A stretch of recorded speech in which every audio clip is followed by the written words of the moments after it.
Hello dear viewers and learners. Welcome back to my online English class in my YouTube channel YouTube Can Learn English. আশা করি তোমরা সকলে ভালো আছো এবং সুস্থ আছো। আজকের এই ভিডিও ক্লাসে আমি আরেকটি বোর্ড কোশ্চেন নিয়ে হাজির হয়েছি, আর এটি হলো এইচএসসি ইংলিশ সেকেন্ড পেপারে কারেক্ট ফর্মস অফ ভার্বস এর যশোর বোর্ড 2017 থেকে নেওয়া একটি কোশ্চেন। এবং কোশ্চেনটি তোমরা জানো যে কোশ্চেনটি থাকে হচ্ছে তোমাদের বোর্ড কোশ্চেনের 5 নম্বর কোশ্চেন হিসেবে, এবং এখানে তোমাদের 10টি গ্যাপ দেওয়া থাকে এবং প্রতিটি গ্যাপের জন্য থাকে 0.5, এবং টোটাল তোমরা যদি সম্পূর্ণ 10টি গ্যাপ কারেক্টলি উপস্থাপন করতে পারো তাহলে তোমরা পাবে হচ্ছে 5। সো ডিয়ার স্টুডেন্টস, চলো আমরা একটু কোশ্চেনটা পড়ে নিই যে আসলে কোশ্চেনে কি নির্দেশনা দেওয়া থাকে এবং তোমাকে কি করতে হবে। প্রথমেই আমাদের কি করতে হবে, রিড দ্য টেক্সট। প্রথমে টেক্সটটি পড়তে হবে and fill in the gaps, এবং গ্যাপগুলোকে পূরণ করতে হবে with the correct forms of verbs, তাই তো ভার্বের সঠিক ফর্ম দিয়ে as per subject and context, অর্থাৎ যে সেন্টেন্সে যে ব্র্যাকেটে ভার্বগুলো থাকবে সেই ভার্বের সাবজেক্ট অনুসারে এবং যে টেক্সটটি তোমরা পড়বে সেই টেক্সটের গল্প অনুসারে তার যে টেন্স থাকবে এবং তার যে ভয়েস থাকবে বা অন্যান্য যদি ফাইনাইট নন ফাইনাইট ইত্যাদি বিষয় থেকে থাকে তা সেগুলো বুঝে নিয়ে ভার্বের সঠিক ফর্ম দিয়ে তোমাদের গ্যাপগুলোকে পূরণ করতে হবে। তাহলে আমাদের প্রথম কাজ হবে কি, পুরো প্যাসেজটা একবার পড়ে ফেলা। তা চলো আমরা পুরো প্যাসেজটা একবার পড়ি। Most of the people who appear most often and most gloriously in the pages of history be great conquerors and generals and soldiers.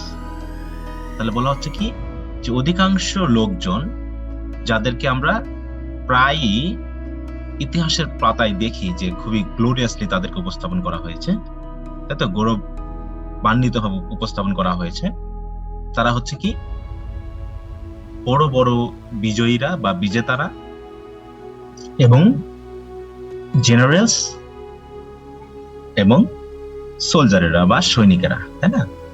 এদের নামই আমরা ইতিহাসের পাতাতে অনেক বেশি জলজল করতে দেখি। whereas অন্যদিকে the people who really help civilization forward, তাই না, সিভিলাইজেশনকে মানে সভ্যতাকে ফরওয়ার্ড মানে কি সামনের দিকে এগিয়ে নিয়ে যাওয়া, তাহলে সামনের দিকে এগিয়ে নিয়ে যেতে যারা আসলেই সাহায্য করেছিল আর often never mention at all, তাদের কথা হয়তো প্রায় উল্লেখই করা হয় না। We do not know who first set a broken leg, বলছে আমরা জানি না কে প্রথম একটি ভাঙ্গা পাকে জোড়া লাগিয়েছিল, or launched a sea or the boat, অথবা কে প্রথম সমুদ্রে চলাচলযোগ্য যে নৌকা সেটা বানিয়েছিল বা চালিয়েছিল, or calculated the length of a year, অথবা কেই বা প্রথম এই যে আমরা বছরের যে সীমা পরিমাপ করি, তাই না, 365 দিনে, এটাই বা কে প্রথম ক্যালকুলেট করেছিল, এদের নাম কিন্তু আমরা জানি না। বাট উই নো, কিন্তু আমরা জানি all about the killers and destroyers, আমরা খুনি বা ধ্বংসকারীদের সবকিছু কিন্তু জানি, যেমন হচ্ছে হিটলার, আলেকজান্ডার, তাই না, এদের নাম কিন্তু আমরা জানি। এমনকি দ্বিতীয় বিশ্বযুদ্ধ প্রথম বিশ্বযুদ্ধ যারা বাঁধালো ওদের নাম কিন্তু আমরা আবার ঠিকই জানি। হ্যাঁ, কোন দেশ কিভাবে কি করলো আমরা সবই জানি, কিন্তু কে প্রথম এই যে বিষয়গুলো যেগুলো মানুষের উপকারী সেই জিনিসগুলো কারা বানিয়েছিল তা কিন্তু আমরা জানি না। কারণ কি, people think a great deal of them, কারণ লোকজন তাদের নিয়ে এত ভাবে যে সো মাচ, তাই তো এত বেশি ভাবে যে so that on all the highest pillars in great সিটিজ of the world, কারণ বিশ্বের বড় বড় যে পিলার রয়েছে, হ্যাঁ, বড় বড় শহরে যে বড় বড় পিলার রয়েছে সেই পিলারের উপরে আমরা কি দেখতে পাবো, you find figures of a conqueror or a general or a soldier, সেই বড় বড় পিলারে আমরা দেখতে পাবো স্ট্যাচু, তাই না, হয়তো কোনো বিজেতার অথবা কোনো জেনারেল অথবা কোনো সৈনিকের। অ্যান্ড আই থিঙ্ক, এবং আমি এটা মনে করি, মানে অথর বলছেন, দ্যাট মোস্ট পিপল বিলিভ, যে অধিকাংশ লোকজনই বিশ্বাস করে, that the greatest countries are those, যে বড় বা মহৎ বা শক্তিশালী দেশ সেই দেশগুলোই, that beat in the battle, যারা যুদ্ধে পরাজিত করতে পারে, the greatest number of countries, তাই না, যারা যুদ্ধে যে সকল দেশ অসংখ্য দেশকে মানে কি গ্রেটেস্ট নাম্বার মানে কি অসংখ্য, তাই না? অনেক বেশি বেশি দেশকে যারা পরাজিত করতে পারে এবং রুলড ওভার দেম অ্যাজ কনকোয়ারার্স, এবং বিজয়ী হিসাবে তাদের উপরে শাসন করতে পারে, সেই সকল দেশই হচ্ছে গ্রেটেস্ট কান্ট্রিজ বলা হচ্ছে, তাই না? বড় দেশ, শক্তিশালী দেশ বা পাওয়ারফুল কান্ট্রি, এটা আমরা কিন্তু আসলে বিশ্বাস করে থাকি এবং অধিকাংশ লোকজনই সেটাই বিশ্বাস করে। কিন্তু যে সকল দেশ শান্তিপূর্ণ, শান্তির কথা বলে, তাদের কিন্তু আমরা অত জানিও না, চিনিও না। ঠিক আছে? যেমন আমেরিকার কথা ভাবো, রাশিয়ার কথা ভাবো, চীনের কথা ভাবো। হ্যাঁ, এরা কি করছে? যতটুকু উপকার করছে তার সাথে সাথে কিন্তু অনেক ক্ষতিকর কিছু করছে, যেমন যুদ্ধ তৈরি করছে, বিভিন্ন দেশের মধ্যে যুদ্ধ বাঁধাচ্ছে, তাই না? কনফ্লিক্ট তৈরি করছে। হ্যাঁ, তারপরে এরাই হচ্ছে পৃথিবীর মধ্যে পাওয়ারফুল, শক্তিশালী দেশ। চলো আমরা একটু প্যাসেজটা তো বুঝলাম, তাহলে প্যাসেজটা কি সম্পর্কে জেনারেল একটা আইডিয়া যে আসলে ইতিহাসের পাতায় আমরা কাদেরকে আসলে পাই। এখানে জেনারেল আইডিয়ার সাথে সাথে কিছু অতীতের ঘটনা বর্ণনা করা হয়েছে, মাঝখানে কিছুটা পাস্ট টেন্সের কথা বলা হয়েছে, যেগুলো আমরা দেখেছি যে কে প্রথম ভাঙা পা জোড়া লাগালো, কে প্রথম নৌকা চালু করলো, কে প্রথম বছরের যে লেন্থ বা দৈর্ঘ্য সেটা পরিমাপ করলো। এই বিষয়গুলো কিন্তু আমাদের এখানে পাস্ট টেন্সে এসেছে, আর বাকিগুলো আমরা দেখছি যে প্রেজেন্ট টেন্সেই আছে। এর সাথে যদি দুই একটা মডেল ভার্বের প্রয়োজন হয় সেগুলো আমরা করে ফেলবো কনটেক্সচুয়াল মিনিং অনুসারে। তো আশা করি ডিয়ার স্টুডেন্টস তোমরা প্যাসেজটি বুঝতে পেরেছো। তা এখন আমরা সিঙ্গেল সেন্টেন্স গুলো পড়বো এবং সেখানকার যে ব্র্যাকেট গুলো রয়েছে সেই ব্র্যাকেটের ভার্বগুলোকে সঠিকভাবে উপস্থাপন করার চেষ্টা করবো। তো দেখো, এই প্যাসেজটি কিন্তু অনেকটা বড় বড় সেন্টেন্স নিয়ে গঠিত। হ্যাঁ, আমরা যদি প্রথম সেন্টেন্সটাকে ধরি, তাহলে এই সেন্টেন্সটা মোটামুটি শেষ হয়েছে এখানে গিয়ে, এই পর্যন্ত, তাই না? দেখো, The most of the people who appear most often and most gloriously in the pages of history be great conquerors and generals and soldiers, whereas the people who really help civilization forward are often never mentioned at all. তাহলে এই হচ্ছে একটা বড় একটা sentence.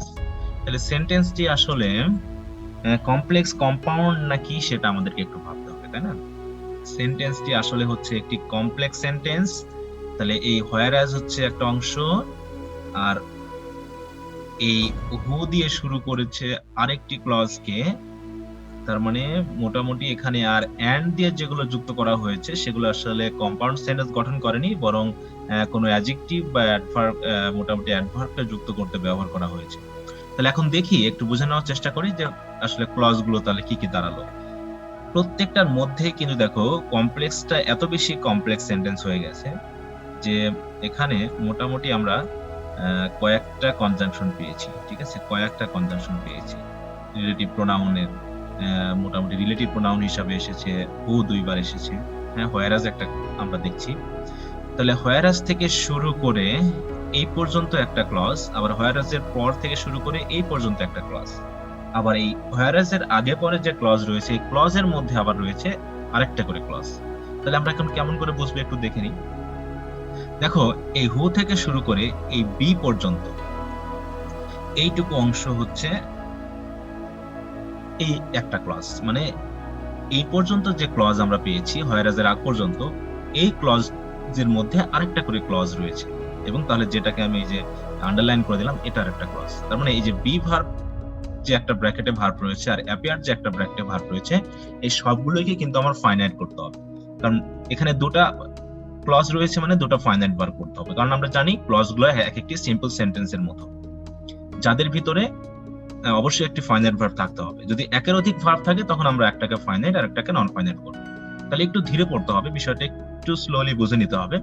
তাহলে হু থেকে শুরু করে এই হিস্ট্রি পর্যন্ত একটা ক্লজ, আর most of the people B থেকে শুরু করে, তাহলে মোস্ট অফ দ্য পিপল থেকে শুরু করে be great conquerors and generals and soldiers, এই অংশটুকু হচ্ছে একটা ক্লজ। তাহলে হু এর এই অংশটুকু বাদ দিলে যা থাকে তা হচ্ছে আরেকটা ক্লজ। তাহলে এখন আমাদের ভাবতে হবে যে পুরো কথাটা আসলে কোন টেন্সে রয়েছে। তাহলে আমরা বুঝে নিলাম প্রত্যেকটা ভার্বই আসলে ফাইনাইট হবে, এবং ভেবে নিলাম যে আসলে এটা হচ্ছে প্রেজেন্ট ইনডিফিনিট টেন্সে হবে, কারণ ইতিহাস তো চলমান, তাই না? এখনো হয়তো ভবিষ্যতেও বা বর্তমানেও তাদের কথাই আমরা ইতিহাসের পাতাতে পাই, যারা হচ্ছে এই ধরনের বিজয়ী। যেমন হচ্ছে এখনো যদি আমরা মোটামুটি কিছু ব্যক্তির নাম আমরা উল্লেখ করার চেষ্টা করি, তাহলে দেখবো যে আমরা হয়তো আমেরিকার প্রেসিডেন্টের কথা পাবো, চায়নার প্রেসিডেন্টের কথা পাবো, রাশিয়ার প্রেসিডেন্টের কথা পাবো, এরকম যেগুলো শক্তিশালী কান্ট্রি, আর শক্তিশালী কান্ট্রি বলতে আমরা তাদের বলছি যাদের পারমাণবিক বোমা রয়েছে, যারা পৃথিবীর উপরে শাসন করে, বিভিন্ন দেশের উপরে শাসন করে, যুদ্ধ বাঁধিয়ে দিয়ে যারা অস্ত্র বিজনেস করে, এদেরকে কিন্তু আমরা মোটামুটি সম্মুখ সারিতে পাবো। তাহলে অতএব বর্তমানে এই ঘটনাগুলো একই রকম, তার মানে এটা প্রেজেন্ট ইনডেফিনিট টেন্সে করব। তাহলে এটাকে যখন আমরা প্রেজেন্ট ইনডেফিনিট টেন্সে করব, তখন আমাদের ভাবতে হচ্ছে এটা অ্যাক্টিভ করব না প্যাসিভ করব। অ্যাপেয়ার হচ্ছে আসলে এখানে একটি ইন্ট্রানজিটিভ ভার্ব, এটা হচ্ছে একটি লিঙ্কিং ভার্ব। আর যেহেতু ইন্ট্রানজিটিভ বা লিঙ্কিং, যেটা আমরা ট্রানজিটিভ বলছি না, ট্রানজিটিভ না হলে আমরা তাকে প্যাসিভ করব না, তাই না? ট্রানজিটিভ তো আপাতত না, তাহলে আমরা একে অ্যাক্টিভে করব। অতএব প্রেজেন্ট ইনডেফিনিট টেন্সে অ্যাক্টিভে করব, তাহলে হু দিয়ে কাকে নির্দেশ করছে? পিপলকে নির্দেশ করছে। অতএব প্রেজেন্ট ইনডেফিনিটে হলেও সাবজেক্ট যেহেতু থার্ড পারসন প্লুরাল ফর্ম, এই জন্য আমরা এর সাথে এস বাই এস যুক্ত করব না। তাহলে কি লিখবো? অ্যাপিয়ার। তাহলে এই হলো আমাদের প্রথম ভার্বটির correction. So most of the people who appear most often and most gloriously in the pages of history, তাহলে তারা কারা? তাহলে পিপলকে আবার নির্দেশ করছে, এটা তারা হচ্ছে কি? এই জাতীয় ব্যক্তিরা। তাহলে এখানে আমরা কি করব? আর, কারণ এই আর ভার্বের সাবজেক্ট কিন্তু এই পিপল, ঠিক আছে তো? তাহলে এই আরটাকে আমরা করে দিলাম, কারণ সাবজেক্ট হচ্ছে থার্ড পারসন প্লুরাল ফর্ম এবং প্রেজেন্ট ইনডেফিনিট টেন্সে রয়েছে, তাই আমরা বি কে আর করলাম। তাহলে আমরা প্রথম এই অংশটুকুর কাজ শেষ করলাম। এবার whereas অন্যদিকে the people who really, এখান থেকে হু আসে মানে বুঝতে হবে পরবর্তী ভার্বের আগ পর্যন্ত, মোটামুটি পরবর্তী ভার্বের আগ পর্যন্ত আর একটা ক্লজ। তাহলে এই অংশটুকু একটা ক্লজ, আর the people থেকে শুরু করে আর often never mention at all, এটা আর একটা ক্লজ। তাহলে আমরা প্রথমে হু এর অংশটুকু একটু কাজটা করে নিই। তাহলে যারা সিভিলাইজেশনকে সামনের দিকে এগিয়ে নিয়ে যেতে সাহায্য করে, তাদের কথা অনেক সময় উল্লেখই করা হয় না। তার মানে এটাও প্রেজেন্ট ইনডেফিনিট টেন্স, তাই না?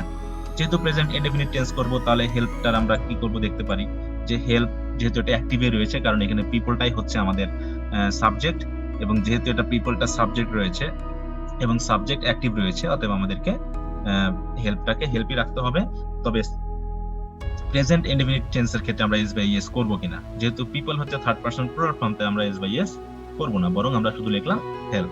তাহলে the people who really help civilisation forward, তাই তো? সিভিলাইজেশনকে সামনের দিকে নিয়ে যেতে সাহায্য করে যারা, are often never mention at all, তাদের কথা উল্লেখ করাই হয় না। তাহলে অলরেডি এখানে একটা বি ভার্ব রয়েছে, দেখো এখানে কিন্তু অলরেডি একটা বি ভার্ব রয়েছে। আবার অফেন নেভার, এটা কিন্তু অ্যাডভার্ব, এটার কথা আমরা বাদ দিলাম, এই অংশটুকু বাদ দিলাম। তাহলে বি ভার্বের পর আমরা জানি কি হয়, হয় ভার্বের সাথে আইএনজি হবে, আর না হয় ভার্বের পাস্ট পার্টিসিপল করতে হবে। তাহলে আইএনজি কখন করব? যদি অ্যাক্টিভ হয়ে থাকে, আর প্যাসিভ করার সময় আমরা পাস্ট পার্টিসিপল করব। তাহলে আমরা এখন বুঝবো যে আসলে মেনশন এই ভার্বটাকে আমরা পাস্ট পার্টিসিপল করব, মানে একে আমরা পাস্ট পার্টিসিপল করব নাকি আইএনজি করব। তাহলে আমাকে বুঝতে হবে এটা অ্যাক্টিভ না প্যাসিভ। আমরা বুঝতে পারছি এটা প্যাসিভ, কারণ উল্লেখ করার কথা, তাহলে এই ব্যক্তিদের কথা উল্লেখ করা হয় না। তাহলে এই ব্যক্তিদের কথা উল্লেখ করা হয় না, তাহলে কারা উল্লেখ করে না? মানুষেরা বা ইতিহাসবিদেরা, তাই না? বা যারা ইতিহাস যারা রচনা করে তাদের কথা বলা হচ্ছে। তাহলে যেহেতু তারা উল্লেখ করে না, এবং তারা যেহেতু এজেন্ট হিসাবে এই সাবজেক্টে উল্লেখ নেই, তাহলে আমরা তাদেরকে কি করব? প্যাসিভ করব, তাই না? এই ভার্বটাকে আমরা প্যাসিভই করব। মেনশনড, তাহলে মেনশন, তাহলে আর নেভার মেনশন অ্যাট অল, তাদেরকে উল্লেখ করা হয় না। তাহলে এই হচ্ছে ব্যাপার।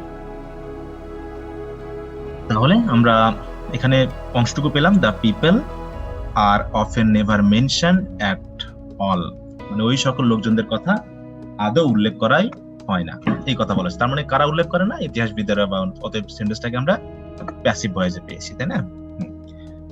এরপর আমরা পরবর্তী সেন্টেন্সে চলে যাই। We do not know who first set a broken, তাহলে আমরা প্রথমে একটু দেখে নিই আসলে সেন্টেন্সটা কত দূর। তাহলে এখান থেকে শুরু করে এত দূর হচ্ছে সেন্টেন্সটি। এটাকে আমরা অন্য একটা কালার দিয়ে দিই, তাতে আমাদের বুঝতে সুবিধা হবে। এইটা, তাহলে দেখো এটা একটি বড় একটা সেন্টেন্স। এখানে আমরা কিছু কনজাংশন খুঁজে নেওয়ার চেষ্টা করব, এবং কনজাংশন সাথে, তাহলে এখানে হু হচ্ছে আমাদের একটি রিলেটিভ প্রোনাউন, তারপরে এখানে অর, এখানে দেখো অর দিয়ে কিন্তু অনেকগুলো দেওয়া আছে, না? অর হলো একটি কনজাংশন, এখানে অর হলো আরেকটি কনজাংশন, এখানে বাট হলো আরেকটি কনজাংশন। তার মানে এখানে মোটামুটি কম্পাউন্ড এবং কমপ্লেক্স সেন্টেন্সের একটা সমারোহ চলছে, তাই না? তাহলে আমরা একটু দেখে নিই যে প্রত্যেকটা ক্লজে কি অবস্থা রয়েছে। তাহলে হু এর আগ পর্যন্ত একটা অংশ, উই ডু নট নো, আমরা জানি না, কাদেরকে জানি না? হু, সেই ব্যক্তিদের হু first set a broken leg or launch, তাহলে হু দিয়েই কিন্তু মোটামুটি অর দিয়ে কয়েকটা ক্লজ যুক্ত হয়েছে, তাই না? এই লঞ্চড ভার্বের সাবজেক্টটাকে এই হু, বা এই যে ক্যালকুলেটেড ভার্বের সাবজেক্টটাকে হু। হু মানে কে? অজানা কোনো ব্যক্তি, যাকে আমরা আপাতত জানি না। এবার বাট দিয়ে একটি কম্পাউন্ড সেন্টেন্সের আরেকটা ক্লজ যুক্ত হয়েছে, মানে but we know all about the killers and destroyers. তাহলে এই হচ্ছে ব্যাপার। তাহলে প্রত্যেকটা ক্লজে মোটামুটি আমরা ধরে ফেলেছি, কিছু ক্লজে ভার্ব অলরেডি দিয়ে দিয়েছে, আর কিছু ক্লজে আমাকে ব্র্যাকেট দিয়েছে, সেটাকে আমাকে ফাইনাইট বা নন ফাইনাইট করতে হবে। তাহলে উই ডু নট নো, এটা হচ্ছে প্রিন্সিপাল ক্লজ। এই ক্লজে যেহেতু কোনো ব্র্যাকেট নেই, আমরা এটা নিয়ে কাজ করছি না। Who first set a broken leg, কে প্রথম, ফার্স্ট কথাটা উল্লেখ করেছে মানে অতীতে চলে গেছে। তাহলে কে প্রথম একটা ভাঙ্গা পা জোড়া লাগিয়েছে, তাহলে সেট মানে জোড়া লাগানো, তাই তো, বা ঠিক করে দেওয়া। তাহলে একে আমার কোন টেন্স করতে হবে? পাস্ট ইনডেফিনিট টেন্স করতে হবে, কারণ এটা এই সেন্টেন্সে একটি মাত্র ব্র্যাকেটে ভার্ব রয়েছে, তাকে ফাইনাইট করতে হবে। তাহলে পাস্ট ইনডেফিনিট যখন করব, তখন আমাকে ভাবতে হবে এটা অ্যাক্টিভ না প্যাসিভ। অবশ্যই এটা অ্যাক্টিভ, কারণ আমরা পেয়েছি এই হু হচ্ছে আপাতত এই সেট ভার্বের সাবজেক্ট। অতএব অজানা কোনো ব্যক্তিকে আমরা নির্দেশ করছি, অতএব এজেন্ট এখানে উল্লেখ রয়েছে, সাবজেক্টে এজেন্ট উল্লেখ রয়েছে, অতএব আমরা এটাকে অ্যাক্টিভেই করব, অতএব সেট, তাই তো, স্থাপন করা অর্থে বা ঠিক করে দেওয়া। এটাকে আমরা মোটামুটি পাস্ট টেন্সে করে ফেললাম। আচ্ছা, এটা তাহলে আমরা দেখছি যে সেট ভার্বের পাস্ট টেন্সও কিন্তু সেট। ওকে, এবার launched a sea or the boat, এটাও একটা ক্লজ, অলরেডি ভার্ব দেওয়া রয়েছে, ওটা নিয়ে ভাবছি না। Calculated the length of a year, তাহলে এই ভার্বেরও সাবজেক্ট হচ্ছে এই হু, তাই না, অজানা কোনো ব্যক্তি। অতএব এটাকেও আমরা মোটামুটি পাস্ট টেন্সেই করব এবং এটাকে অ্যাক্টিভেই করব। তাহলে কি লিখবো? পাস্ট লিমিট ক্যালকুলেটেড, তাই তো, পাস্ট টেন্স সি এ এল সি ইউ এল এ টি ই ডি, ক্যালকুলেটেড। তাহলে এটা আমরা করে ফেললাম। But we know all about the killer and destroyer, তাই তো, কিন্তু আমরা জানি। এটা কোন টেন্স হচ্ছে? তাহলে এটাও আমরা প্রেজেন্ট টেন্সে করব, কারণ কারা জানি? আমরা জানি, অতএব এটা অ্যাক্টিভেই করব। তাহলে অ্যাক্টিভ এবং প্রেজেন্ট টেন্স, তাহলে কি লিখবো? জায়গায় নো, পাস্ট নয়, বরং প্রেজেন্টের প্রেজেন্ট ফর্ম আমরা নো ভার্বের করে ফেললাম। But we know all about the killers and destroyers, তাহলে এটা আমরা করে ফেললাম। এরপর চলে এসে দেখো, বড় সেন্টেন্স হলেও যদি আমরা ক্লজ গুলোকে আপাতত ধরে নিতে পারি এবং ক্লজের অর্থ অনুসারে যদি আমরা বিষয়টাকে অনুধাবন করতে পারি, তাহলে কিন্তু সেন্টেন্স আমার যত বড়ই হোক না কেন, আমরা কিন্তু পেরে যেতে পারি। তাহলে দেখো, দুটা সেন্টেন্স দিয়ে মোটামুটি প্যাসেজের অর্ধেক। এরপর পরবর্তী সেন্টেন্সটা আমরা একটু ধরে নিই, এখান থেকে শুরু করে এই পর্যন্ত, তাই না, এই পর্যন্ত। এটাকে আমরা হলুদ করে দিলাম, ইয়েলো কালার করে দিলাম। তারপর আমরা এবার ধরবো যে এখান থেকে যে সেন্টেন্সটা এত বড় হলো, তাহলে এটা আসলে কোন জাতীয় সেন্টেন্স। দেখো, সো দ্যাট একটা কনজাংশন রয়েছে, অতএব সো দ্যাট যেহেতু একটি কনজাংশন রয়েছে, তার মানে এটা একটি কমপ্লেক্স সেন্টেন্স। তাহলে সো দ্যাট এর আগ পর্যন্ত একটা অংশ, সো দ্যাট এর পর থেকে শুরু করে আর একটা অংশ, ঠিক আছে তো, এই তো। তাহলে প্রথম অংশে আমাদের কিন্তু কোনো মোটামুটি ব্র্যাকেটে ভার্ব নেই, কিন্তু এখানে ফাইনাইট ভার্ব ছিল থিঙ্ক। তারপরে দেখবো যে অন সো দ্যাট এর পরের অংশটা আমরা একটু করে নিই। On all the highest pillars in the great সিটিজ of the world, এইটুকু হচ্ছে আমাদের অ্যাডভার্বিয়াল ফ্রেজ। এটা সেন্টেন্সটাকে বড় করেছে শুধুমাত্র কিছু তথ্য দিয়ে, কিছু প্রিপোজিশনাল ফ্রেজ যুক্ত করে, তাই না? এখানে কয়টা প্রিপোজিশনাল ফ্রেজ হয়েছে?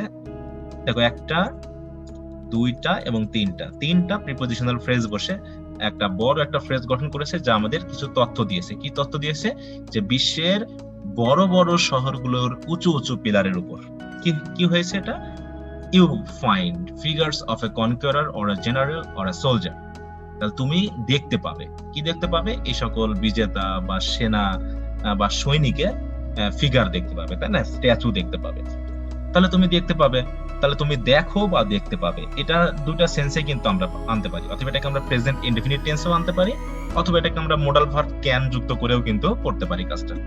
তবে আমার মনে হচ্ছে কি এখানে যে ক্যান যুক্ত করে দিলে খুব ভালো হবে, নাকি? যে তুমি দেখতে পাবে, ইউ ক্যান ফাইন্ড, তাহলে আমরা করে দিলাম ইউ ক্যান ফাইন্ড। এটাকে আমরা অ্যাক্টিভে করলাম, কারণ সাবজেক্ট হচ্ছে ইউ, তাই না? অতএব এটা অ্যাক্টিভ, সাবজেক্ট অ্যাক্টিভ বিধায় ভার্বটাকেও অ্যাক্টিভ করে দিলাম।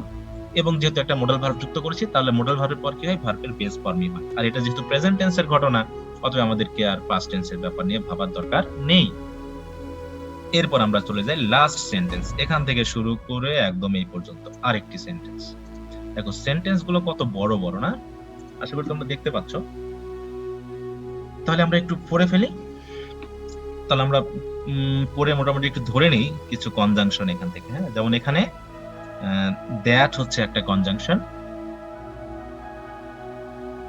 তারপরে that the greatest countries are those that, আবার এখানে দ্যাট আরেকটি conjunction, between the greatest countries and ruled over, এখানে কম্পাউন্ড সেন্টেন্সের আরেকটা এন্ড পেয়েছি। তাহলে এই হচ্ছে তিনটা বড় বড় কনজাংশন। এই এন্ডটা কিন্তু একটি লিঙ্কার্স, এটা আপাতত কনজাংশন বলবো না, কারণ এটা দুটো সেন্টেন্স যুক্ত করেনি, বরং দুটো ক্লজকে যুক্ত করেনি, বরং দুটো সেন্টেন্সের মাঝখানে বসে একটা লিঙ্ক করেছে দুটো সেন্টেন্সের ভিতর। ঠিক আছে? তো তাহলে আমরা একটু দেখে নিই। দেখো, আমরা কনজাংশন ধরতে পেরেছি মানেই আমাদের ক্লজগুলো কিন্তু আলাদা আলাদা হয়ে গেছে, আর ক্লজ আলাদা হয়েছে মানে আমরা সিম্পল সেন্টেন্সের যে নিয়মগুলোকে প্রয়োগ করি সেগুলো আমরা প্রয়োগ করতে থাকবো। এখানে আরেকটি কনজাংশন আমি ভুলে গেছি, এখানে আরেকটি কনজাংশন রয়েছে দ্যাট দিয়ে। তাহলে মেইন ক্লজটা কিন্তু হচ্ছে আই থিংক, আমি মনে করি যে, দেখো এই দ্যাট, এই দ্যাট, এই দ্যাট, এই তিনটা দ্যাটের মধ্যে কিন্তু মোটামুটি এই দ্যাটটা একটু ভিন্ন। এটা হচ্ছে রিলেটিভ প্রোনাউনের দ্যাট, আর এটা হচ্ছে কনজাংশন। ঠিক আছে? তো এগুলো হচ্ছে কনজাংশনের দ্যাট। তোমরা কেমন করে বুঝো রিলেটিভ প্রোনাউন? যদি রিলেটিভ প্রোনাউন সেগুলোই হবে যে প্রোনাউন গুলো বা যে ওয়ার্ড গুলো তার পূর্ববর্তী মোটামুটি নাউন বা প্রোনাউনকে রেফার করবে, যাদেরকে বলা হয় অ্যান্টিসিডেন্ট, পূর্বগামী। অর্থাৎ রিলেটিভ প্রোনাউন গুলো অনেক সময় পূর্বগামী কোনো নাউন বা প্রোনাউনকে নির্দেশ করে। অনেক সময় রিলেটিভ প্রোনাউনের যে পূর্বগামী নাউন বা প্রোনাউন গুলো অনেক সময় উজ্জ থাকে, যেটা আমরা পেয়েছি এই হুটার ক্ষেত্রে। তো হুয়ের ক্ষেত্রে কিন্তু আমরা এখানে দেখেছিলাম যে আসলে পূর্বগামী কোনো নাউন নেই। যাই হোক, আমরা ওটা নিয়ে কথা বলি না। তাহলে and I think that most people believe, অধিকাংশ লোকজন বিশ্বাস করে। তাহলে এটা কোন টেন্সে আমরা ধরবো? এটা অবশ্যই প্রেজেন্ট ইনডেফিনিট টেন্সে ধরবো। বিশ্বাস করে, তাই না? এটা একটা জেনারেল কথা। তারপরে ভাববো এটা প্যাসিভ না অ্যাক্টিভ হবে। অবশ্যই এটা অ্যাক্টিভ, কারণ এখানে বিলিভ ভার্বের যে এজেন্ট পিপল সেটা অলরেডি সাবজেক্টে রয়েছে, অতএব সাবজেক্ট অ্যাক্টিভ, অতএব আমরা করব কি? বিলিভ। তাহলে মোস্ট পিপল বিলিভ, তাহলে অধিকাংশ লোকজন বিশ্বাস করে যে, আরেকটা কনজাংশন। তাহলে আই থিংক দ্যাট মানে আমি মনে করি যে, মোস্ট পিপল বিলিভ দ্যাট অধিকাংশ লোকজন বিশ্বাস করে যে, এরকম আর কি অর্থটা, তাই তো? তাহলে এবার আমরা শুরু করি।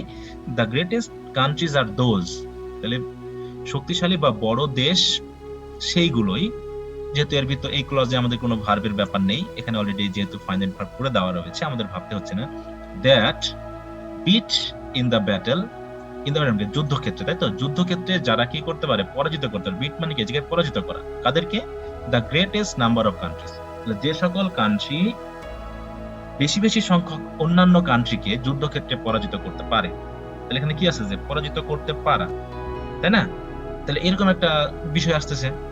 অথবা আমরা একটু দেখব যে এন্ড এর পরের ব্যাপারটা আমাকে কোন টেন্স নির্দেশ করছে, সেটা কিন্তু আমাদের খেয়াল করতে হবে। এটা কিন্তু পাস্ট টেন্স নির্দেশ করছে, তাই না? এটা যেহেতু আমাদের বুঝতে হবে যে এটাকে পাস্ট টেন্স নির্দেশ করছে, তার মানে এখানে আমাকে ওই পাস্টের ব্যাপারটা আসতে হবে। তাহলে সেই সকল দেশ যারা করেছে, যুদ্ধক্ষেত্রে বেশি বেশি সংখ্যক দেশকে পরাজিত করেছে, and rule over them as conquerors, এবং তাদের উপরে শাসন করেছে। এই ব্যাপারটা আসতেছে কিন্তু, তাই না? তাহলে আমরা বুঝে নিচ্ছি যে এখানে আমাদের বিটটার কি করতে হবে? পাস্ট টেন্স করতে হবে। ঠিক আছে? তাহলে আমরা এখানে পাস্ট টেন্স করব, আর পাস্ট টেন্স করার পর আমাদের ভাবতে হবে অ্যাক্টিভ না প্যাসিভ। তাহলে পরাজিত কারা করছে? ওই সকল দেশগুলো, তার মানে দোষ দিয়ে ওই সকল বড় বড় দেশকে বোঝাচ্ছে। তার মানে এটাকে আমরা পাস্ট টেন্সে করে দিব এবং এটাকে অ্যাক্টিভে রাখবো। তাহলে are those that beat in the battle, তাই না? পরাজিত করেছিল। যেহেতু আমার এন্ড এর পরের টেন্সটি বলছে, ভার্বটি বলছে যে পাস্ট টেন্স, তাহলে আমাকে এটারও কিন্তু পাস্ট টেন্স করতে হবে। যদি এটা প্রেজেন্ট টেন্সে থাকতো তাহলে কিন্তু এটাকে আমরা প্রেজেন্ট টেন্সে করতাম। ঠিক আছে না? তাহলে এই হচ্ছে ব্যাপার। সো ডিয়ার স্টুডেন্টস, আজকের এই যশোর বোর্ড 2017 এর কোশ্চেনটি আমরা সমাধান করলাম, এবং তোমরা দেখলে যে আসলে কত মোটামুটি জটিল জটিল কিছু সেন্টেন্স কিন্তু এই রাইট ফর্ম অফ ভার্বস এর কোশ্চেনে দেওয়া হয়েছে, এবং মোটামুটি আমরা দেখতে পাচ্ছি মাত্র 4টি সেন্টেন্স রয়েছে। এখানে 4টি সেন্টেন্স রয়েছে, কিন্তু এই সেন্টেন্স গুলো হচ্ছে কমপ্লেক্স, কম্পাউন্ডে ভরপুর, এবং এ কারণে আমাদের কিন্তু যদি আমরা ক্লজ ধরে কাজটা না করতাম তাহলে কিন্তু আমরা সহজে ধরতে পারতাম না অর্থগুলো। আর অর্থগুলো ধরতে হলে আমাকে এইভাবে কেটে কেটে পড়তে হবে। ঠিক আছে? এবং আমি চেষ্টা করেছি তোমাদেরকে সেভাবেই বুঝিয়ে দেওয়ার জন্য, যেভাবে বোঝালে তোমরা কিন্তু সহজেই বিষয়টি সমাধান করতে পারবে। সো ডিয়ার স্টুডেন্টস, আশা করি তোমরা এতক্ষণ আমার সাথে ছিলে। এবং ভিডিও ক্লাসটি দেখে বুঝতে পেরেছো যে এর সমাধানগুলো কি হবে। সো আজ আর নয়, তবে ভিডিও ক্লাসটি শেষ করার পূর্বে তোমাদের কাছে অনুরোধ রইল, যদি এই ক্লাসটি তোমাদের ভালো লেগে থাকে তাহলে অবশ্যই লাইক করবে, কমেন্ট করে জানাবে আরো কোনো সমস্যা আছে কিনা বা ভালো কেমন লাগলো সেটা। আর অবশ্যই এই ভিডিও ক্লাসটি তোমাদের বন্ধুদের সাথে শেয়ার করে নিবে বা বন্ধুদেরকে রেফার করবে। আর যদি তুমি এই চ্যানেলে নতুন হয়ে থাকো তাহলে অবশ্যই চ্যানেলটিকে সাবস্ক্রাইব করে দিবে এবং পাশে থাকা বেল বাটনটিতে প্রেস করে রাখবে, যাতে নতুন কোনো ভিডিও ক্লাস দিলেই তার নোটিফিকেশন পেয়ে যাও। আর যদি ইতোমধ্যে সাবস্ক্রাইব করে ফেলো তাহলে তো অসংখ্য ধন্যবাদ। তো ডিয়ার স্টুডেন্টস, আবার পরবর্তী ক্লাসে নতুন কোনো ভিডিও ক্লাস নিয়ে তোমাদের সাথে দেখা হবে এই প্রত্যাশা নিয়ে শেষ করছি। বাই।